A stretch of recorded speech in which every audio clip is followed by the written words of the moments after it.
actually an ask from businesses specifically for an interoperable system. So whether now at account aggregator level, at CKYC being there, and I do think that as an industry, as banking industry and as associations, within the unit this needs to be developed.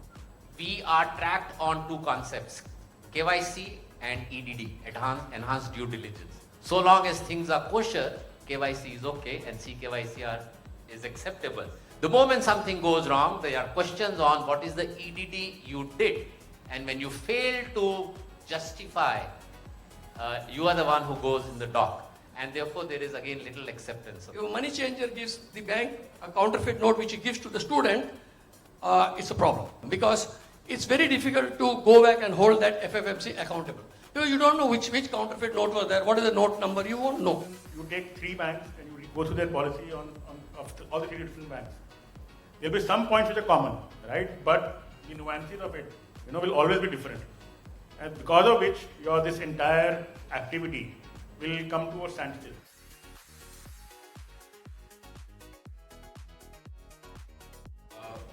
More and more we see that the banks, which were bank branches I would rather say, which were used to be a supermarket. There were multiple products, the loans, credit card, CASA and all, are moving to more like a marketplace. Marketplace, when I saying you sell the forex with a partnership with some third party, then you sell the insurance. There are certain products which are regulated and it's easier to sell.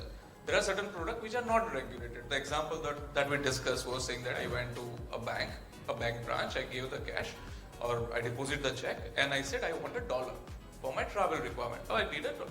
They suggested that the dollars are not available. There is a partnership with the broker. I go pick up the $100, $200, whatever that note is, and it became a counterfeit note. Right now, in this entire transaction, the bank is a trust broker, right? In a marketplace kind of a place.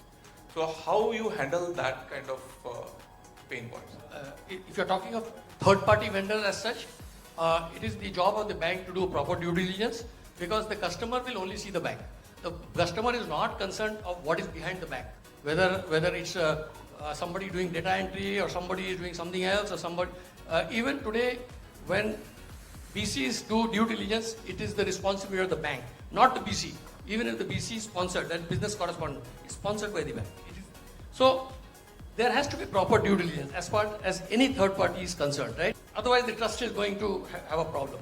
If you specifically talk of what you said about currency notes, well, yes, banks don't keep currency notes. They don't keep currency notes. It's not profitable because if I keep my safe full of $100 notes, it's not going to make any sense because I don't earn any interest on that. Okay? So this is been outsourced to what we call FFMC, that is full-fledged money changers. So what happens then? And those guys are more expert than the banks as far as knowing what is a counterfeit note or not a counterfeit note. Okay? And nobody is going to give a counterfeit note by purpose. It's floating in the air and it comes to the bank, it goes out of the bank. So it's not intentional. So having considered that it is not going to be an intentional thing, if a money changer gives the bank a counterfeit note which he gives to the student, it's a problem because it's very difficult to go back and hold that FFMC accountable. You don't know which counterfeit note was there, what is the note number, you won't know. So the best way is better to be safe than sorry. There are times when the current account switching is a service, specifically current account when we are talking about. We have seen the neobanks coming up, we have seen account aggregators coming up. Basically the information has been more mobile now, right, versus the services. Why current account? Because of multiple small mom and pop shops or maybe businesses, they require multiple accounts for whatever purposes that they have, right? But they want to move. There is an entire pain of multiple KYC, multiple documentation, signature mismatch ho gaya hua hai. It's like anyone who has taken the housing loan, they will realize you can't, from the first page to the last page, you cannot have the same signature. It's humanly impossible. The same happens with the current account forms, right? So how that question can be handled? It doesn't have a very single straightforward answer. See, I would see it as going from a problem of CKYC kind of an issue. If you see switching a current account from one bank to another bank, and there are so many esteemed bankers, and I'm sure nobody wants to lose a current account, but as a matter of fact, switching current account is not easy today. It's definitely not. More than a decade back, RBI had floated a circular on account number portability. Yeah. All of us went back and examined our core banking systems. Very simplistically put, it needed one uniform codification logic at an industry level which will read the respective account number, because today account numbers vary from 10 digit to 15 digit. Coupled it with IFSC code and various other factors, how will the clearing system read it, how will the payment system read it. It was a mammoth exercise, and I think after about year, 2 years of dabbling with it, we collectively raised our hand and said it's not doable. It would need complete overhaul of the banking system architecture. So it kind of stopped there.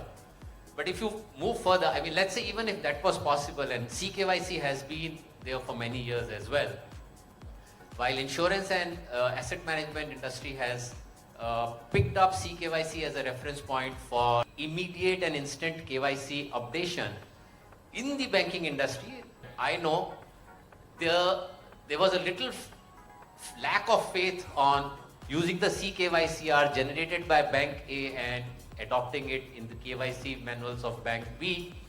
And one of the reasons, and I dare say that also, is because we are tracked on two concepts, KYC and EDD, enhanced due diligence. So long as things are kosher, KYC is okay and CKYCR is acceptable. The moment something goes wrong, there are questions on what is the EDD you did, and when you fail to justify, you are the one who goes in the dock, and therefore there is again little acceptance of that. So actually I was coming to that, Puneet, and saying that, so basically within the bank there has to be trust. Yeah. Right, it's a systematic trust. It's a systemic issue right now, yeah. So if somewhere if it can be captured, right, saying that, as you rightly said, that KYC is somewhere where the KYCs are available, then your EDD has to be happen. And if somewhere, say there is a, I don't know, 5-point scale, 1 to 5, and it just, you don't need to give the detailing of it, it can be passed on to the next bank.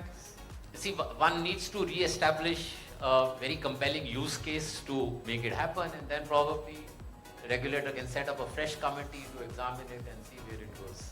Yeah, but if we do look at it, and I'm sure in your career you would have seen a lot of cases, this is actually an ask from businesses specifically for an interoperable system. So whether now at account aggregator level, at CKYC being there, and I do think that as an industry, as banking industry and as associations, within the unit this needs to be developed. Whether it requires a third party, neutral, someone to come and build that, or possibly a regulator push or a government push, but if this does not come in, we are actually not solving the problem of any small business person who's trying to shift accounts in between.